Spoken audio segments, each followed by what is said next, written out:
That's the one and I would say that that's kind of important.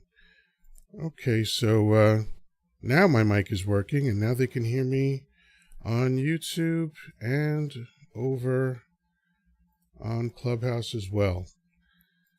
So I'll start over.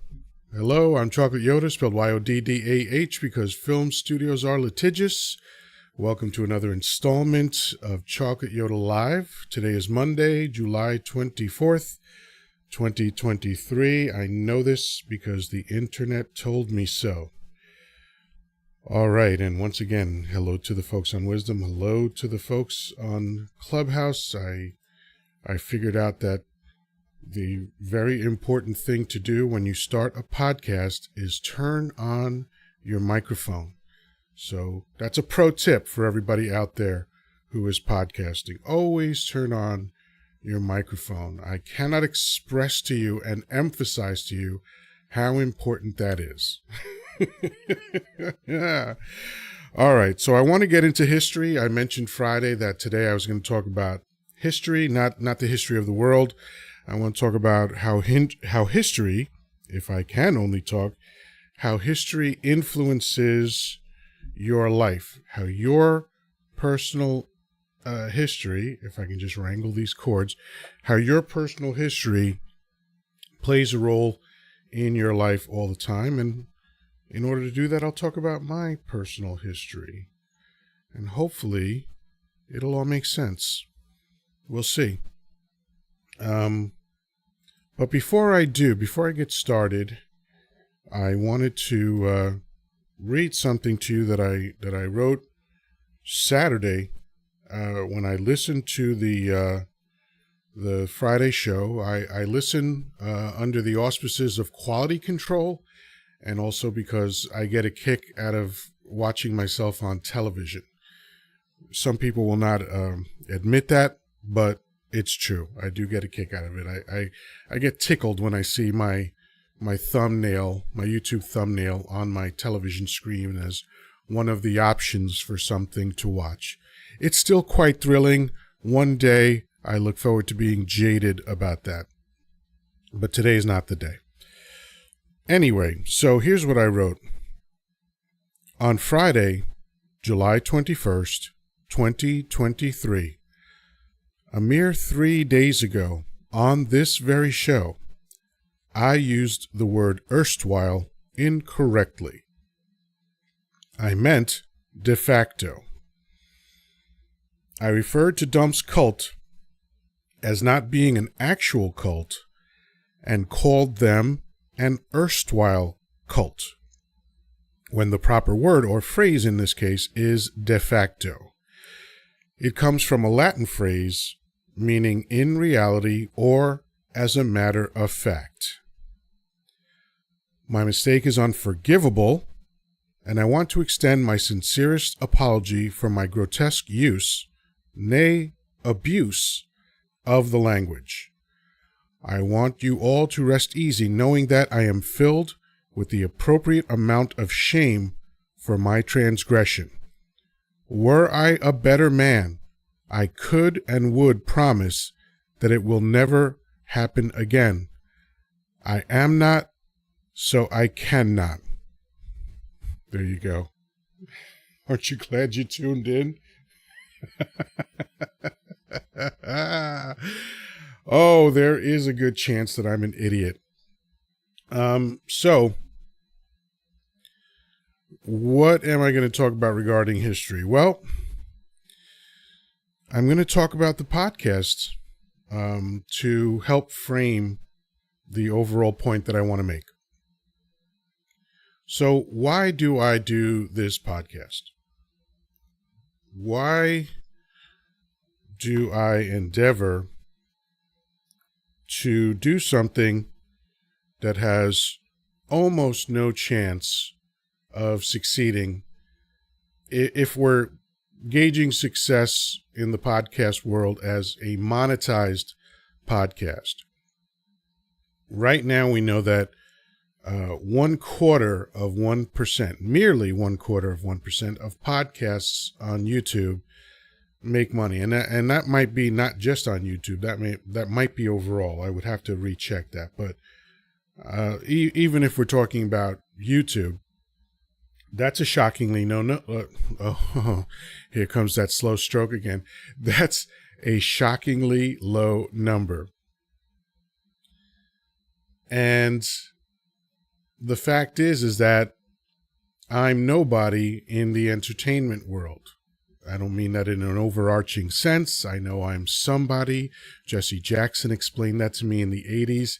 So I am somebody. But in the world of entertainment, I am a complete unknown. And Adam Carolla once, only half jokingly, responded to the question of how do you have a successful podcast by answering, start by being a celebrity.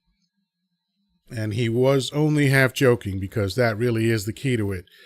Celebrities have a built-in audience, and when they fire up a podcast, they get a following immediately, they attract advertisers immediately, and start making money immediately.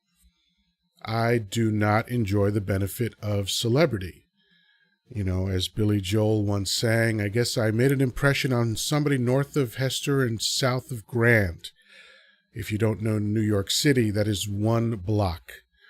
So he was making fun of himself in that song. And I feel the same way. I know that in the world of entertainment, I am an unknown. So it makes it all the more baffling as to why I would jump into podcasting. There's basically two categories that describe my chance of financial success in this stratus. Slim and none, right? There is virtually no chance I'll ever make money doing this. So why? What is the point? Am I starved for attention? No, I like attention now and again, but I'm kind of a lone wolf. I'm perfectly comfortable being on my own and doing my own thing, so to speak. I do love people. Individually, I generally don't like groups of people. They're like, Black Republicans. I don't understand them. I think they hate themselves, and I don't want to be around them. But individuals, of course. I love individuals. And I'm not joking about Black Republicans, by the way. You people terrify me, because you belong to a party that actively hates you, so there is clearly something wrong with you. And if that offends you, oh, so what? I don't care. There's nothing in life that guarantees you will never be offended. That is the whole point of freedom of speech. It's to protect unpopular speech. And I'm full of that. So, again, it is illogical, if we're going strictly on logic, for a non-celebrity like me, who also doesn't have money to invest in advertising and gear and all this other stuff. Like, if you're watching me on YouTube, I have two mics in front of me. Why? Because I cannot afford the $150 audio interface that would enable me to connect and simulcast with just one mic. And my setup is so ridiculous that most podcasters, if I could only wrangle my tongue. That's what she said. Oh my God, I'm out of control. Other podcasters would laugh at me if they saw what my setup was. Not just my hardware, but my software also. To make all this work so that I can talk to Wisdom and talk to Clubhouse and be on YouTube simultaneously, it is quite ridiculous. But for now, it's working kind of the way I want it to work. One of these days, I will be able to afford the interface and it will work the way I truly want it to work, which is everybody would be able to hear everybody at the same time. And when someone on Wisdom was talking to me, people in Clubhouse would hear it and vice versa. And that would be beautiful. It's just not that way today, and that's okay. But again, I still haven't answered the question. Why? Why? As a matter of fact, I am now reminded of something that I didn't think of before, which is a moment in the Matrix films, and I believe this was the third one. I, by the way, love the Matrix films from the former Wachowski brothers, who are now the Wachowski sisters, and I'm not making that up and I'm not joking. They both transitioned and now are known as the Wachowski sisters. To me, they made 3 gems of a film. 4 was a little confusing. I'm going to have to watch it again to see if I could figure out what the hell they were talking about. But I do love the first 3 films. And this moment happened in the third film. It was in the battle, and I believe this was the penultimate battle at the end of the end of the third installment, where Neo and Smith are going at it once again. And it's a devastating and ultra-violent encounter that they have. And it is, in cinematic terms, quite epic. And at one point, when Smith believes that he's won, he basically, and a little condescendingly, but also genuinely, is asking Neo why. Why do you persist? Why, in the face of these insurmountable odds, why do you persist?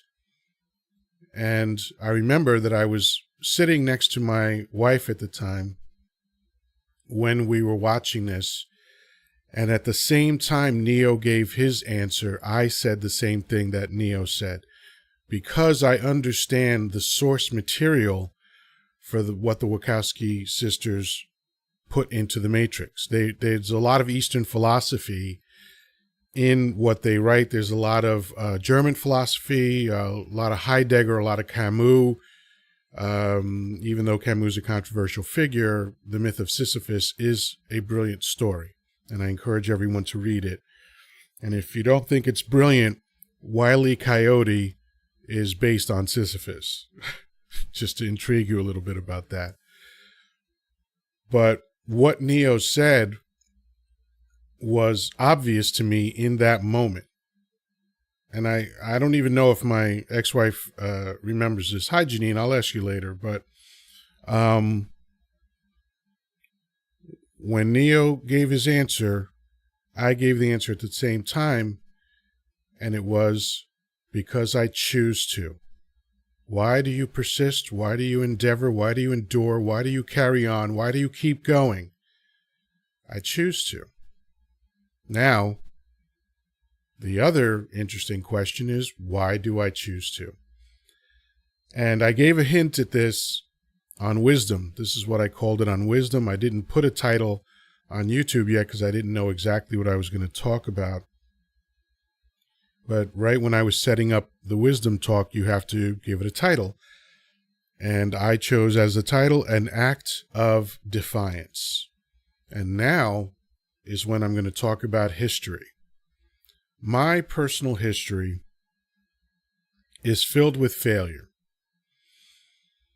I have failed at more business endeavors than the next 10 people combined would ever engage in. I have tried so many things. The first time I got into any kind of business, I was 20 years old. I am now 59. And I would say, reasonably speaking, the last time I tried to really start my own business was somewhere, I think I was about 38, 39, around there. So it's been a while since I even attempted to be in business on my own. But that was a long period of time that I was trying, almost 20 years, that I was grinding away. Well, actually, I mean, I was in that last business for a few years, so it was close to 25 years that I tried and tried and tried over and over again to get into business. And I kept failing. Now, the word fail is a deceptive word, because it's not as final as the word would imply, because I gathered benefits along the way. I learned skills that benefited me and still benefit me today. Skills in communication, skills in technology, just off the top of my head, but I think the most important thing, or maybe things, is that I met a lot of people that have been in my life. And, admittedly, some of them are around the periphery of my life, people that I don't communicate regularly, but many of the people that I'm on Facebook with, some of the people that have supported the podcast on Patreon, these were people that I've known for a long time and that I met along the way because I was endeavoring to succeed in business. So that's kind of a mixed bag, right? So on the one hand, I didn't get the outcome I wanted from my business endeavor, but on the other hand, my life was enriched in more than one way. So the word failure, I think, is inadequate. Maybe didn't get the outcome I wanted is more appropriate. And again, ultimately it was like, yeah, I didn't get the outcome I wanted, but look at all the amazing people that I met along the way and the amazing things that I learned along the way. That has value. That has value beyond the dollar. So the answer to the question of why I podcast is because I am acting in direct defiance of a history that would tell me you're an idiot to try again. It doesn't make any sense. Logically, it doesn't make any sense that I would try again. But I am reminded of this beautiful quote from a gentleman whose name is actually Kung Fu Tzu, but people have anglicized his name as Confucius.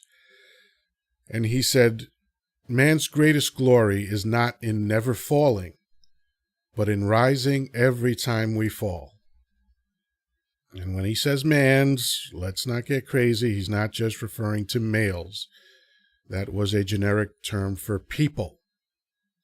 So our greatest glory as humans is not in never falling. We are going to fall, like literally, physically, and metaphorically, we're going to fall. Like even learning how to walk. Imagine if people had the same psychology at birth as they develop when they get older. I don't want to do that. It hurts too much. I mean, I forget what the number was. I think someone said that a child will fall roughly 50 times before they learn how to walk steadily.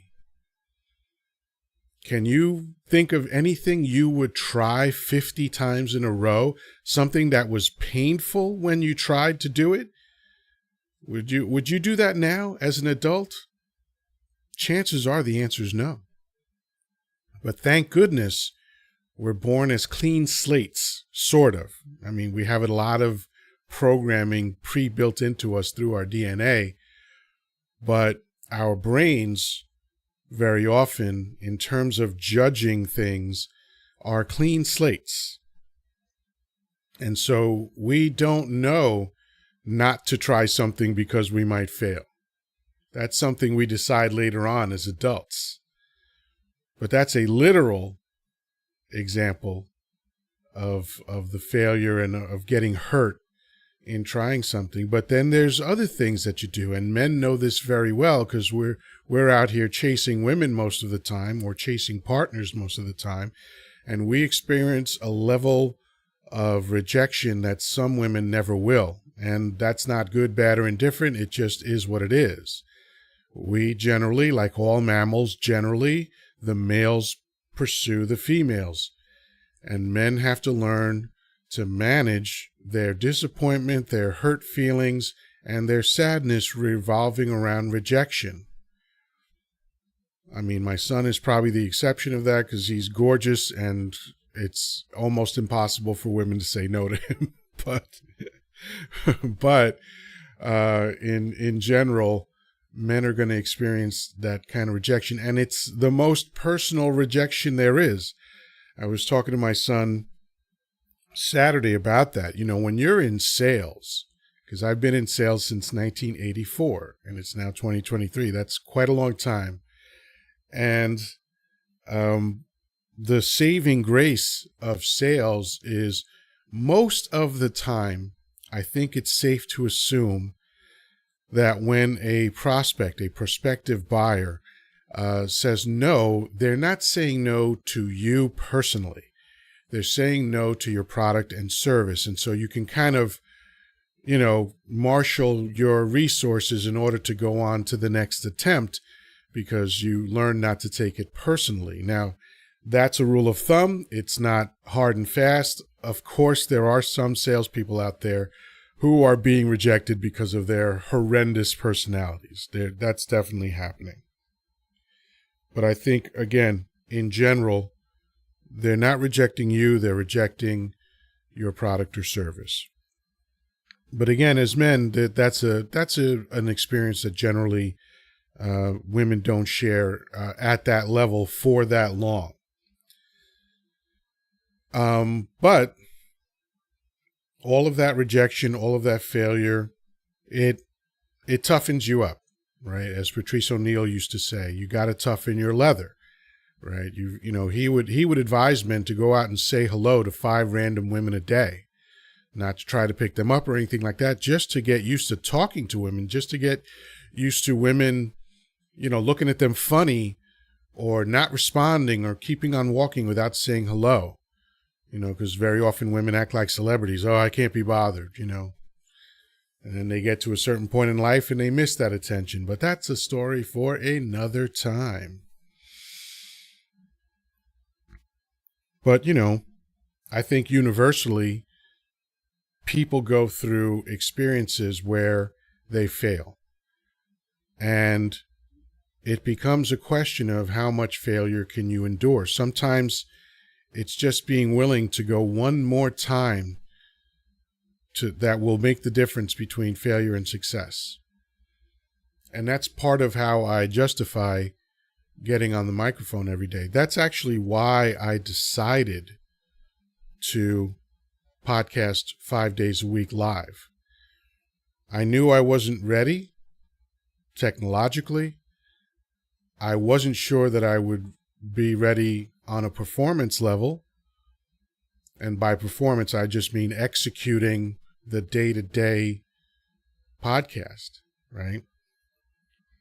I didn't know how it would go. But the reason that I did it mainly was because I was thinking of quitting the podcast altogether, right? I was just thinking, you know, like, what is the point of all this? Why am I doing this? I'm exhausted because I got to work so hard to pay the bills, and I'm frustrated. You know, the growth has been like glacial movement, you know, but it is growing. I mean, I joked the other day that I'm on my way to 2 million subscribers, and I have, I think, as of today, 207. Not 207,000, 200 plus another 7.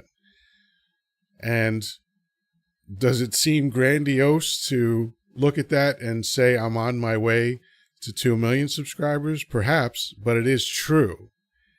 It is true. To get to 2 million, you've got to get to 207 first, right? So even though that was tongue in cheek, there is logic and truth to that. And ultimately, there are a couple of other considerations for why I would record myself. There is a sense of posterity, and I don't mean that in an obnoxious, egotistical way. I mean that in a very practical way. If the persistent rumor is, oh damn it, I can't even say the title of my own podcast. That's hilarious. If the persistent rumor is true, death will come to me as it comes to everybody else. I'm not convinced that that rumor is true, but hey, let's just assume it is right now for the sake of this conversation. Or diatribe or soliloquy, whatever you want to call it.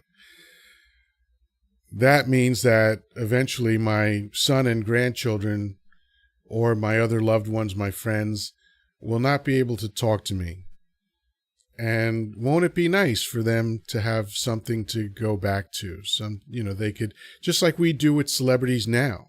I mentioned Friday that Tony Bennett had died. And I also mentioned how nice is it that I can just fire up YouTube whenever I want and see him live and performing. Even though his body has gone the way of all flesh, I can still see him. And I keep hitting this microphone. That's not good. But, that's kind of cool. And, it's kind of comforting to think that my son and grandchildren or my friends will be able to be like, let's go back to see what goofy thing Chocolate Yoddah said. Oh, I'm sure they won't say Chocolate Yoddah. I'm sure they'll use my actual name, but that's, one day maybe I'll share it. I don't know. I just don't know. But, for now it's Chocolate Yoddah to you. So shut up, man. I really can't talk today. I am a little tired, but and the allergies are getting to me and my ass itches, but but me, I don't complain. That's an old Dom Herrera joke. So part of my reasoning, and I think the biggest part of my reasoning for doing this every day is just to defy myself, to defy my history, to defy the idea that it's a waste of time for me to do anything because I'm going to fail anyway, to defy the feeling of wanting to quit, to defy my laziness. And I don't want to say I am a lazy person because that's a dangerous statement, but I can honestly say that for most of my life, I have been an extremely lazy person. One of the things that occurred to me on Saturday when I was talking to my son was something that I said earlier to Greg on Greg's Take. That's not what I said. I detest effort. I detest the fact that I have to work so hard for everything. If you think I'm a good speaker, you should have heard me in 1988 when I first tried to speak publicly. I was terrible. That did not come to me easy. I promise you. It took me years and years of consistent effort, of forcing myself to get up in front of people and speak publicly before I ever became even a little comfortable doing it. Now it's nothing to me. But it ain't a gift. People say, oh, you're a natural born speaker. No, I wasn't. People say the same to me about sales. Oh, you're so great. You're a natural born salesperson. No, I wasn't. For the salespeople out there, imagine this. My way of handling an objection was why? I didn't know anything. I didn't know how to gracefully handle anything. If they said no, I just fell to pieces. I needed sales to be easy. But I stuck at it. I read the books. I went to the seminars. I talked to every veteran salesperson who I could lure with the promise of a free lunch. I put in a lot of effort, years and years. It took me like 6-7 years before I felt even a little comfortable making a living at sales. And it was born of absolute need. I had to feed my family. And I had no other discernible skills, so I had to get good at sales. That's that old saying, necessity is the mother of invention. But necessity of invention can be a mother jumper. That I'm saying gently because I'm on YouTube and we can't talk as adults on YouTube. But maybe one day I'll stop complaining about that, but that is not today. But yeah, I'm in direct defiance of my own psychology, of my own history. One of my earliest childhood memories was, why bother? I'm not kidding you. I'll tell you quickly. Or not. We'll see. I was about 6 years old, I think, 5 or 6. And I had decided, I was a latchkey kid, so I came home before my mother after school, and I decided to set up an elaborate battle scene. I had a bunch of plastic figures, the kind of stuff that's choking hazards and probably made of radioactive plastic material. But, it was 1970, so we weren't worried about that stuff yet. So I had all these army, not just soldiers from different eras, like the Civil War and the World War II, all these different things, right? And I think I had Indians, and I had all these different soldiers and toy tanks and things like that. And I set them up in a scene to make it look like a battle, right? And I was really pleased with myself.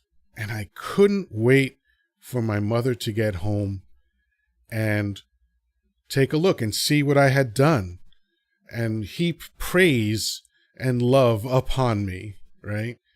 Because, that's the age where most boys are in love with their mother. So her praise was very important to me, because that love becomes the template of the woman that you're going to seek later. And the Electra complex is the same for women in reverse, right? They fall in love with their fathers and create that template from him.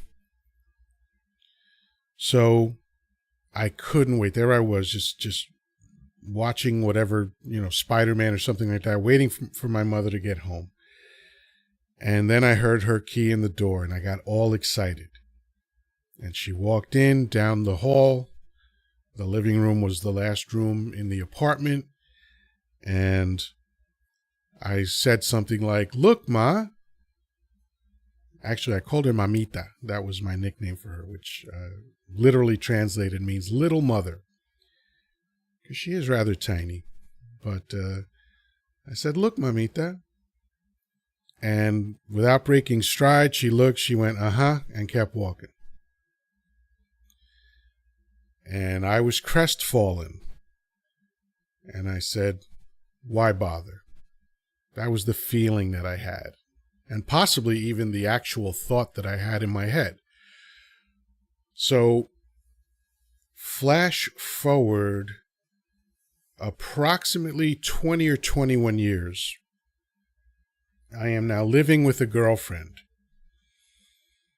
And one day, I had gotten home before her, and one of the complaints that she used to have was that I wouldn't do the dishes until the end of the night. She wanted me to do the dishes as soon as dinner was over, and I hated doing the dishes as soon as dinner was over because I wanted to go relax. After dinner, let me sit and digest and enjoy my fatness, But I was like, you know what? I'm going to do something nice. Or maybe I thought I'm going to shut her up. I don't know what it was, but I was like motivated to do the dishes so that she would see that I did the dishes. And I did. And I sat down on the couch, started watching TV, and I heard her keys in the door. She came in and she walked, before she got to the living room, she walked into the kitchen, which was first, right? And I just sort of adjusted myself in my couch and I got ready. I wanted to hear her heap praise and love upon me. And I waited. And I waited. And she walked out of the kitchen and she walked into the living room and we kissed hello. And I was just looking at her, just waiting for her to say something. She didn't say anything about the fact that I had done the dishes in the way that she wanted me, not only wanted me to, but complained when I didn't do it. And I got nothing. And guess what I thought? Why bother? And that's a result of history. That was me in that moment being pulled into my history. And that can be a very powerful thing. If you don't manage that proclivity, you could really rob yourself of a lot of things in life. So that's why I am doing the podcast Monday through Friday, 2 p.m. Eastern Time on YouTube, Wisdom, and Clubhouse. Is because it is an act of defiance against my own belief system, against my own history that tells me why bother? You're going to fail again. You're an idiot to try. Stop it. Just stop it. I don't know if anybody can relate to that. I suspect that somebody can. Because failure is uncomfortable. Failure isn't pretty. Failure can really affect your esteem. And it can even make you depressed. But I've chosen, because I choose to, just like Neo, to just sally forth and continue. And whatever happens, happens. Hey, look, I'm not an idiot. If I finally build this to the place where I do attract advertisers or subscribers or money, I'm not going to turn it down. But I can tell you this, my intention is to keep doing it no matter what. I don't know if you're happy or sad to hear that. I don't know if it makes a difference in the big picture. Because as, what's his name? Pliniak, the guy who wrote Fight Club. He said, judged along a long enough timeline, everyone dies in the end. Right? So it's easy to give in to the futility of it, the seeming futility of it. But I'm just choosing not to. I'm choosing to continue on despite what my history says, despite what my gut tells me, despite what my head tells me, whatever. I'm just going to keep doing it. Because maybe, just maybe, I'm going to say something that someone will respond to. In fact, I got an unbelievably beautiful message from one of my best friends in life.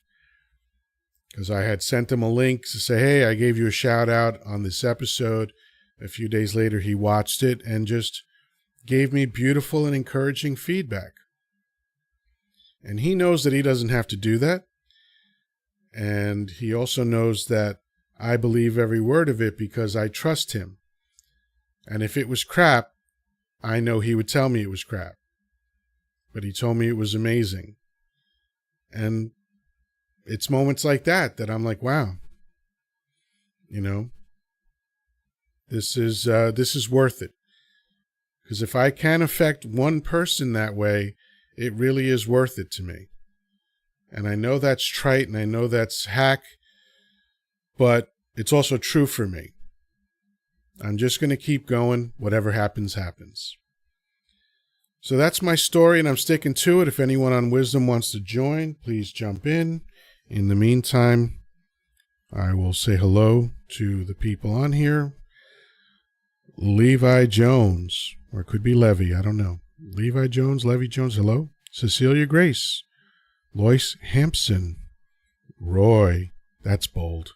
Just one name, Roy. Shamaryahu Rubenchik. No, I think I got that wrong. Shmaryahu. There we go. Shmaryahu Rubenchik. K. Jeter. Chuck. Ray Davis. Bobby Vincench. Or Vincench. I'm not sure. Doobie. Doobie the Trickster, I call him. Good man. Just Mon, M-O-N, Mon. Marcy Ann. Penny Frampton. Penny, that's a cool name. CEO Boss, in parentheses, Key, K-E-E. And lastly, but not leastly, Daily Shift. Thank you all for joining me. Thank you all for listening. Again, hello to the folks on Clubhouse. One of these days, hopefully, I will be able to talk to you. But yeah, that's it, folks. This has been another installment of Chocolate Yoddah Live. If you want to find it on YouTube, it is youtube.com/@thepersistentrumor. And you can keep typing if you are so bold and add another slash and put in the word streams. And that will take you to the live repository where you can either see me live while I perform live, or you can just see all the archives. And there are over 300 videos now. Now I can proudly say over 300 videos. I don't know how I've produced 300 videos, but I have, so there you go. And you can check me on the Wisdom app, where I am at Chocolate_Yoddah, YODDAH, because as I say, film studios are litigious, and I have no money, man. I can't be sued. Well, I guess I can be. You can't get blood from a stone, right? So have at it. Have at it, Disney, or whoever. Actually, I think it would be wise to be a little concerned about Disney's lawyers. They are beasts. But that's a story for another time, too. And, of course, Clubhouse. I think it's the same on there. It's Chocolate_Yoddah. I think that's how you find me. But anyway, folks, again, that is it for now. I hope you all enjoy the rest of your day. And until then, peace, love, and granola. Talk to you soon.